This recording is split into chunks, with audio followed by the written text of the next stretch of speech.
Hello everyone, Darko 2012 here with Global Government News. I am reading an article titled Secret Summit of Top Bankers, and they're meeting in Australia, and this is from the news.com. And let's see here, it says the world's top central bankers began arriving in Australia yesterday as renewed fears about the strength of the global economic recovery gripped world share markets. Representatives from 24 central banks and monetary authorities, including the U.S. Federal Reserve and European Central Bank, landed in Sydney to meet tomorrow at a secret location, the Herald Sun reports. Organized by the Bank for International Settlements last year, the two-day talks are shrouded in secrecy with high-level security believed to have been involved by law enforcement or invoked by law enforcement agencies. It says speculation that the chairman of the U.S. Federal Reserve, Dr. Ben Bernanke, would make an appearance could not be confirmed last night. The event will be dominated by Asian delegations and is expected to include governors of the People's Bank of China, the Bank of Japan, and the Reserve Bank of India. And yeah, it's this is how this is the fascist corporatist world economy um, that we're kind of bound by, which is secrecy and the banking cartel, the central banks, the world's central banks, who manipulate currencies and use their fractional reserve system, which is totally fraudulent. And when everybody's reads the news and that, and they're like, "Oh man, the recovery, it's not what's going on? It's not going to happen." Um, well, it's my belief that it's not really a recovery at all. That there isn't going to be a recovery as far as what they're implying. It's going to be a restructuring of the financial system, and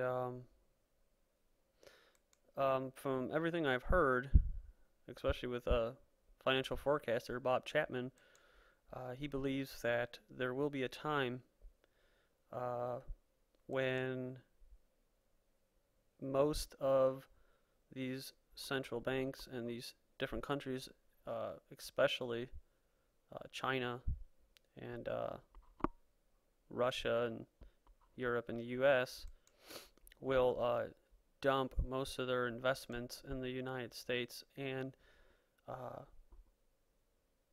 and they're all doing it at a certain time because they don't want to lose their investment. So they're all in this together.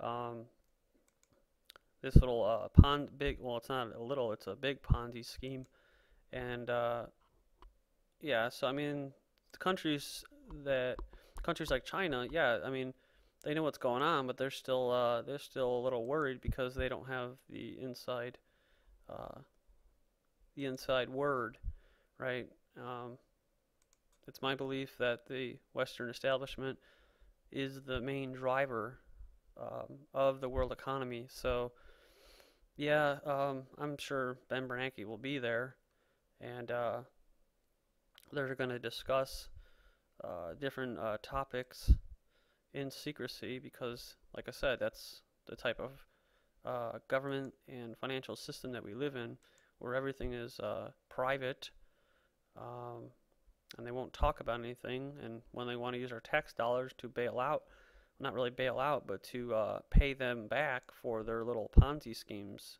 right? That they use with our money and their phony, fraudulent system. Uh, they pretty much do not want to let the people in on what they're doing because, they work in darkness. They work behind closed doors, and that's what a free market is all about. But just moving on here, it says the arrival of the high-powered gathering coincided with the fresh meltdown on world share markets, sparked by renewed concerns about global growth and sovereign debt. See, sovereign debt. Fears countries, including Greece, Portugal, Spain, and Dubai, could default on debt repayments, combined with disappointing U.S. job data to spook investors. It says Australia's ASX 200 slumped 2.4% to its lowest since November 5th, echoing a sharp fall in Wall Street. Asian share markets were also pummeled, with Japan's Nikkei 225 down almost 3% and Hong Kong's Hang Seng slumping 3%. The damage was also being felt by European markets last night, with London's FTSE 100 down, sagging 1% in early trade. Sovereign debt fears rippled through the Australian dollar, which was hammered to a 4-month low of US 86.43 and was trading at US 86.77 cents last night. It was quoted as saying, "This does feel like 2008 and 2007 all over again, whereby we had these sort of little fires pop up, and they are supposedly contained, but in reality they are not quite contained," said H3 Global Advisors Chief Executive Andrew Khalil.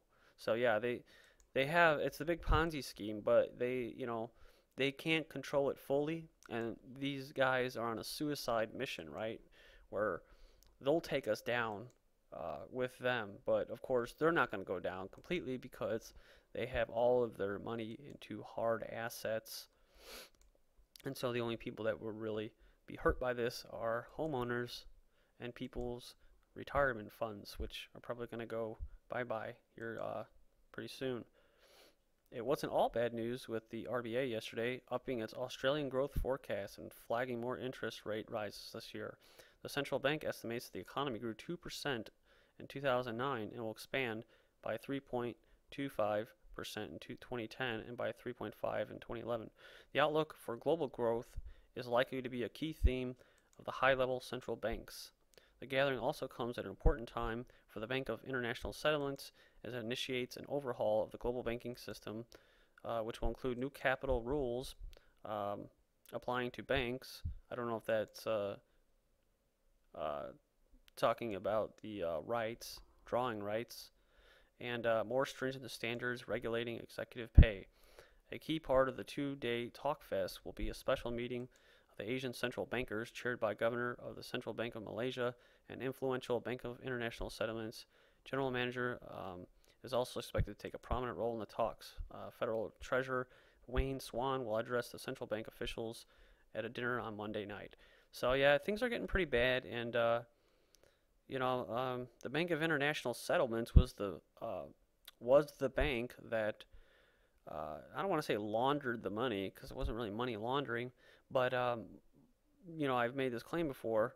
You can read Jim Barr's Rise of the Fourth Reich, where he talks about how the Bank of International Settlements was the, quote, neutral bank during World War II, where the funds that came from the U.S. and the U.K. Went to build up the Nazi war machine. So, I don't know. I don't know, too much as far as the overall economic process, because it's very complicated. And I'm just a little peon here trying to give my 2 cents. But one thing does happen is when the governments can't pay off their debt, they usually go to war.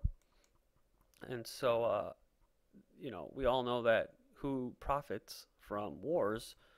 Well, the bankers do, because all that money, basically with interest, goes on the backs of the taxpayers. So let's just hope that isn't the case. But yeah, there you go. They're meeting in secret, and so thanks for checking this out.